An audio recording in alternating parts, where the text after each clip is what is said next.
अम्मा बाद अस्तगफिरुल्लाह ली व लकुम। તમામ તારીફ અને હમદો સનાને લાયક ઈ પાક પરવરદિગાર છે કે જેની નેમતો આપણા ઉપર બેશુમાર છે. એના તરફથી નેમતો અને નેમતો જ નાઝિલ થઈ રહી છે, જ્યારે બંદા તરફથી ખુદાની બારગાહ તરફ ગુનાહો અને માસિયતો જઈ રહ્યા છે. જેવો શુક્ર અદા કરવો જોઈએ એવો શુક્ર બંદો અદા નથી કરતો. દુરૂદ ઓ સલામ થાય મુહમ્મદ અને આલે મુહમ્મદ ઉપર.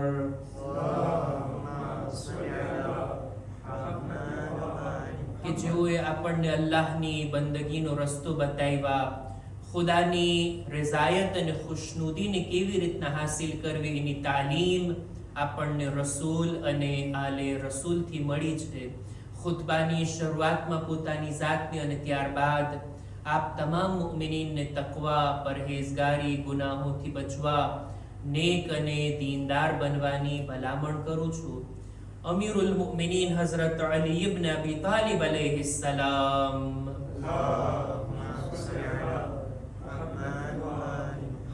એમના એક ખુતબાને આપણે રજૂ કરી રહ્યા હતા. ઈ જ સિલસિલાને ચાહું છું કે આગળ વધારો. નહજુલ બલાગાનો 163માં નંબરનો ખુતબો કે જેમાં ખુદાવંદ આલમ ખુદાની સિફાતને બયાન કરે છે. આપણે બધા જાણીએ છીએ કે આપણે ખુદાની જાતને નથી ઓળખી શકતા.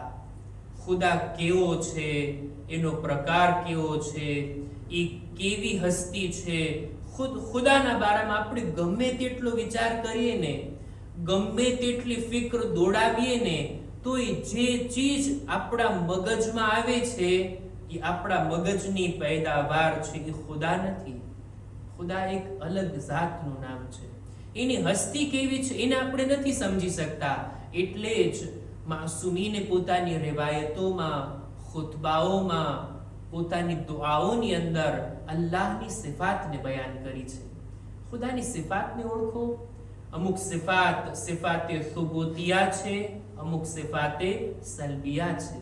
અમુક ગુણો, અમુક સિફાત ખુદાની જાતમાં છે અને અમુક બાબતો એવી છે કે જે ઐબ લેખાય, જે બુરી વાત કહેવાય, આ બધી ખુદાની જાતમાં નથી. ખુદા એનાથી પાક અને પવિત્ર છે. આવી બધી સિફાતને ઇમામ આ ખુતબાની અંદર લઈ આવે છે, જેથી આપણે ખુદાની સિફાતના ઝરિયાથી અલ્લાહની મારિફતને હાસિલ કરવાની કોશિશ કરીએ. એક પેરેગ્રાફ આ ખુતબાનો હું બયાન કરી ચૂક્યો છું ગયા જુમાના, અને આજે બીજો પેરેગ્રાફ કે ખુદાના હમદો સના, ખુદાના વખાણ કરતા કરતા મૌલા આગળ બયાન કરે છે કે હદ્દલ અશિયા ઇન્દ ખલ્qihi લહા ઇબાનતન લહુ મિન શબહિહા. ખુદાએ દરેક મખલૂકને પેદા કરી, જે કઈ ચીજને ખુદા પેદા કરતો જાતો હતો એની એક હદ રાખી છે, એક લિમિટ રાખી છે કે જેથી ફર્ક બાકી રહે મખલૂકમાં અને ખાલિકમાં. જો ખુદા એવી જાતનું નામ છે ને જેની કોઈ હદ નથી, કોઈ લિમિટ નથી, જ્યારે કે મખલૂક એ હસ્તીનું નામ છે. કોઈ પણ ચીજ જેને ખુદાએ પેદા કરી છે, મખલૂકની સિફત આ છે કે એની એક લિમિટ હોય. ગમે તેટલી મોટી મખલૂક હોય પણ એની એક લિમિટ હોય, એની શરૂઆત હોય, એનો એક અંત હોય. પણ ખુદાની જાત એવી છે કે જેના માટે આ ચીજ નથી. આ જ બાબતથી સમજી શકાય, ઓળખી શકાય કે ખાલિક કોણ છે, મખલૂક કોણ છે. મખલૂક એ છે કે જેની અંદર કઈ ને કઈ લિમિટ છે. જેની અંદર લિમિટ હોય, મર્યાદા હોય, હદ હોય ને, એ મખલૂક છે. એ ક્યારે ખાલિક નથી હોઈ શકતું. જ્યારે ખુદા ખાલિક છે, એની કોઈ લિમિટ નથી. લા તુકદ્દિરુહુ અલ-અવહામુ બિલ-હુદૂદ વલ-હરકાત વલા બિલ-જવારિહ વલ-અદવાત. ગમે તેટલી ફિક્ર કરીએ, ગમે તેટલા વિચાર કરીએ, ગમે તેટલા સંશોધનો કરીએ, ગમે તેટલી તહકીક કરીએ, પણ ખુદાની જાતને જેવું એ છે એવી રીતના સમજી શકાતું નથી. આપણી ફિક્રનો દાયરો મહદૂદ છે. આપણા ફિક્રની એટલી કેપેસિટી નથી કે આપણે ખુદાને જેવો છે એવો સમજી શકીએ. ન તો આપણા બદનના અંગોમાં, ન તો આપણી હરકતોમાં, ન તો કોઈ એવું સાધન ઇન્સાન બનાવી શકે કે જેનાથી આપણે ખુદાને માપી શકીએ, ખુદાને તપાસ કરી શકીએ. ના, કોઈ પણ ચીજની અંદર, કોઈ પણ આ ચીજો વડે ખુદાને માપી નથી શકાતો, સમજી નથી શકાતો, એના વિશે જાણકારી જેવી હસ્તી છે એવી રીતના આપણે નથી મેળવી શકતા. આ હું બહુ આસાન તર્જુમો કરું છું, નહીતર એવા શબ્દોનો મૌલા ઉપયોગ કર્યા છે આ ખુતબાની અંદર કે ખરેખર સખ્ત છે આ બધા શબ્દોના અંદર રહેલા અર્થોને આપ સુધી પહોંચાડવા. લા યુકાલુ લહુ મતા વલા યુદરબુ લહુ અમદુન બિહત્તા. ખુદાના બારામાં આ સવાલ ગલત છે કે પૂછવામાં આવે કે એ ક્યારથી હતો. ખુદાના બારામાં આ રીતના સમયગાળો નક્કી કરવો પણ સહી નથી કે ક્યાર સુધી રહેવાનો છે. જો સમયની અંદર આવી જાય તો પછી ખુદા નથી. ખુદા તો સમયથી પણ ઉપર છે. ન તો એની કોઈ શરૂઆત છે, ન તો એનો કોઈ અંત છે. આપણે મખલુક છીએ, આપણા માટે એક શરૂઆત હોય, એક અંત હોય, આપણી એક લિમિટ હોય, પણ ખુદાની એવી કોઈ જાતની લિમિટ નથી. આપણા માટે પૂછી શકાય આપણે ક્યારથી આ દુનિયામાં આવ્યા. બધાની એક જન્મ તારીખ નક્કી હોય ને, ક્યાર સુધી રહેવાનું છે આ દુનિયામાં એની પણ મરણ તારીખ બધાની નક્કી છે. ક્યારે છે ખબર નથી. કોઈ પણ ચીજ દુનિયામાં હંમેશાથી તો નથી ને. એક સમય છે કે જ્યારથી પેદા થઈ અને એક સમય છે કે જ્યારે એ ચીજ નાબૂદ થવાની છે. પણ ખુદા માટે આ પ્રશ્ન, આ સવાલ ઊભો જ નથી થતો. અઝાહિરુ લા યુકાલુ મિમ્મા વલ બાતિનુ લા યુકાલુ ફીમા. ખુદા એવો જાહેર છે, એવો આશ્કાર અને અયાન આપણી સામે છે કે આપણે નથી કહી શકતા કઈ ચીજ વડે એ જાહેર થયો. અત્યારે આપણી સામે આપણે બધું જોઈ શકીએ છીએ, બધું આપણા માટે જાહેર છે, કારણ કે અત્યારે સૂરજની રોશની છે, દિવસ છે, અંજવાળો છે, એટલે આપણા માટે જાહેર છે. દિવસના અંજવાળાએ આ દુનિયાને જાહેર કરી. ખુદાનો વજૂદ પણ જાહેર છે, પણ કઈ ચીજ વડે જાહેર છે એવી કોઈ ચીજ જ નથી કે જે ખુદાને જાહેર અને આપણી સામે લાવી શકે. ખુદા બાતિન છે, છુપાયેલો છે, પણ દરેક છુપાયેલી ચીજ કોઈ ચીજથી છુપાણી હોય, કોઈ દિવાલ પાછળ હોય, કોઈ પડદા પાછળ હોય, કોઈ દરવાજા પાછળ હોય, કોઈ અંધકાર પાછળ હોય, અંધકારે એને છુપાવી છે. કોઈ ચીજ હોય કે જે એને છુપાવતી હોય, પણ ખુદા એવો છુપાયેલો છે કે કોઈ ચીજ એને છુપાવી નથી, એમ છતાંય એ છુપાયેલો છે. અજીબ વાતો છે આ બધી. કેટલી ઊંડી ફિક્રથી આ બધું સમજમાં આવે એવી બધી આ વાતો છે. આગળ કહે છે લા શબહ લા શબહુન ફયતકસ્સા વલા મહબૂજ વલા મહજૂબુન ફયુહવા. ખુદાવંદ આલમ એવી રીતના જિસ્મ નથી રાખતું કે આપણે જઈને તપાસ કરીએ કે ખુદાની બદનની શરૂઆત ક્યાંથી થાય છે ને ક્યાં પૂરું થાય છે. ખુદાની પાસે કોઈ એવું જિસ્મ નથી, કોઈ ચીજ એને પોતાની અંદર છુપાવીને નથી રાખી કે આપણે તપાસ કરીએ કે એ ચીજને હટાવીએ તો ખુદા આપણને નજર આવે. આવું બધું ખુદાના માટે શક્ય જ નથી. આ બધી વાતોને જો અલગ રાખીએ, આ બધી ચીજોથી દૂર છે, ઈ ઝાતનું નામ છે ખુદા. લા લમ યકરુબ મિનલ અશિયા બિલ ઇલ્તિસાક વલમ યબઉદ અનહા બિફ્તરાક. ખુદા બંદાઓની બાજુમાં છે, બંદાઓથી કરીબ છે, પણ એવી રીતના કરીબ નથી જેવી રીતના કોઈ ચીજ બીજી ચીજથી ચોટેલી હોય. આપણા કપડા આપણાથી કરીબ છે, આપણા બદનથી ચોટેલા છે ને. ખુદા આપણાથી નજદીક છે, મતલબ એમ નથી કે આપણાથી ચોટેલો હોય. અને ખુદા દૂર પણ છે, પણ એવો પણ દૂર નથી કે આપણાથી બિલકુલ જુદા હોય. તો કેવી રીતના છે તો નથી સમજમાં આવતું. જો બધું સમજમાં આવી જાય તો ઈ ખુદા નથી. ખુદા ઈ છે એવી જાત છે કે જેને આપણે નથી સમજી શકતા.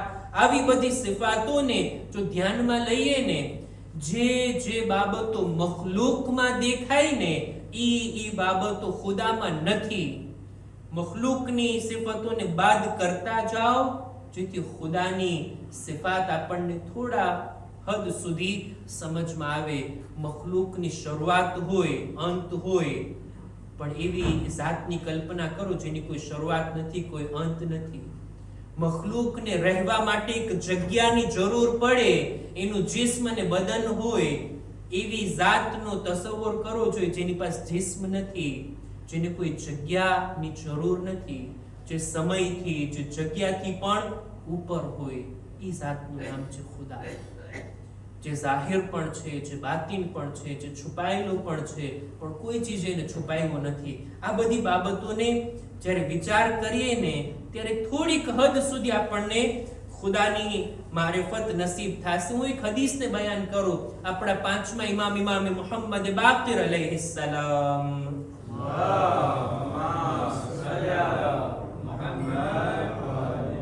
ક્યારેક જો ઇન્સાન બેસીને ખુદા વિશે, ખુદાની સિફાત વિશે, એની જાત વિશે વિચાર કરવા બેસે ને, મગજમાં જ કંઈક કલ્પના લાવે, ઇમેજિને કરે, કંઈ ને કંઈ પોતાના દિમાગની અંદર એવી સૂરતને બનાવે.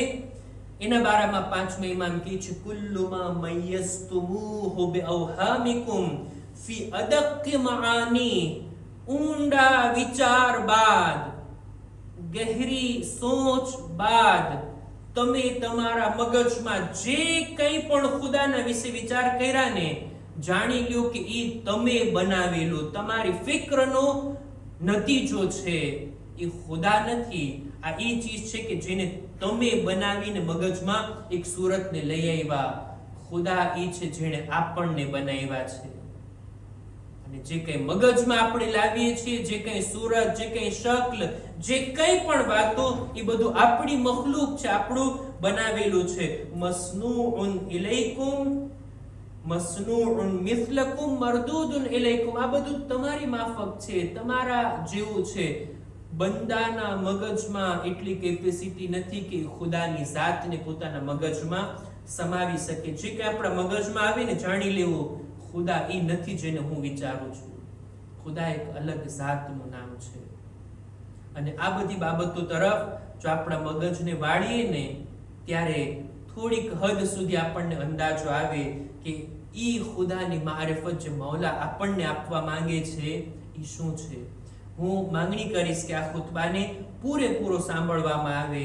મારા ગયા ખુતબાને પણ, આજને પણ અને આવનારા ખુતબાઓને પણ એક સિલસિલાવાર જોઈને સાંભળશો તો કદાચ કંઈક મારિફતની વાત આપ લોકો સુધી મુંતકિલ થશે, હું કંઈક પહોંચાડી શકીશ.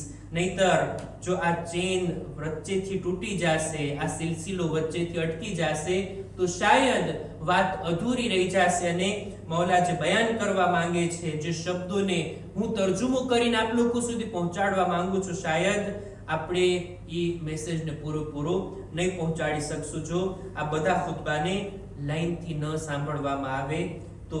ઇન્શાઅલ્લાહ આ ખુતબાને આપણે હજી કન્ટિન્યુ કરશું આવતા જુમાના. ખુદા ઇન્શાઅલ્લાહ આપણને બધાને પોતાની મારિફત નસીબ ફરમાવે. અંતમાં ચાહું છું કે આવનારા દિવસો વિશે એક તાકીદ કરું. આપણે બધા જાણીએ છીએ કે નજદીકમાં જ ઝિલહજ મહિનો શરૂ થવાનો છે. હજ જેવી ઇબાદતનો મહિનો કે જેમાં હાજીઓ, અલ્લાહના મહેમાનો લબ્બૈક અલ્લાહુમ્મા લબ્બૈક કહેતા, ઇહરામ પહેરીને ખુદાના ઘરની તરફ આગળ વધતા હોય, તવાફ કરતા હોય, વુકૂફ અરફા કરતા હોય, સઈ કરતા હોય અને જે હજના અરકાન હોય બધા બજાવી લાવતા હોય. આપણને તો તૌફીક નથી આ વર્ષે હજમાં જવાની, પણ એમ છતાંય આપણા જ વતનમાં રહીને શું આપણે હજના સવાબથી મહેરૂમ રહી જાશું? ના. માસુમીનનો અહેસાન છે કે જેઓએ આપણને આ વાતનો પણ તરીકો બયાન કર્યા છે કે ઘરે બેઠા બેઠા, બલકે ઘરે બેઠા બેઠા નહીં, વતનમાં રહીને આપણે હજના સવાબને એક હદ સુધી મેળવી શકીએ છીએ. બે બાબતો આપણને મળે છે માસુમીનની હદીસમાં કે જે આપણને હાજીઓના સવાબના ભાગીદાર બનાવે છે, અથવા તો હજનો સવાબ આપણા નામે આમાલમાં લખાવે છે. જેમાંથી એક છે નમાઝ જુમા. જે કોઈ પાબંદીથી નમાઝ જુમામાં હાજર થાય ને, જુમ્માની નમાઝ, એ લોકો કે જેઓના પર હજ વાજિબ નથી ને, એ લોકો માટે હજનો દરજ્જો રાખે છે. સલાતુલ જુમઅત હજ્જુન લીલ ફુકરા. હાજીઓ જેટલો સવાબ. મેં કીધું ને, ઘરે બેઠા બેઠા નહીં, એ વાત શબ્દ ગલત છે નહીં. ગામમાં રહેતા રહેતા આપણે જરાક અમુક કદમ આગળ વધારીએ, જરાક એફોર કરીએ, જરાક આપણે આગળ વધીએ ને, નમાઝ જુમામાં હાજરી આપીએ, તો વતનમાં જ રહીને આપણે હજનો સવાબ નામે આમાલમાં લખાવી શકીએ. અને બીજો મોકો તે છે માહે ઝિલહજની નમાઝ. આવતા જુમાના ઝિલહજ મહિનો શરૂ થઈ જશે, એટલે જ અત્યારથી જ હું આ વાતની તાકીદ કરું કે માહે ઝિલહજના પહેલા 10 દિવસો અને 10 રાતો ઘણી જ ફઝીલત રાખે છે. અને આ 10 રાતોની અંદર દરરોજ મગરિબ ઈશાની દરમિયાન 2 રકાત નમાઝ કોઈ પડે. આપણા છઠ્ઠા ઇમામે જાફર સાદિક અલૈહિસ્સલામ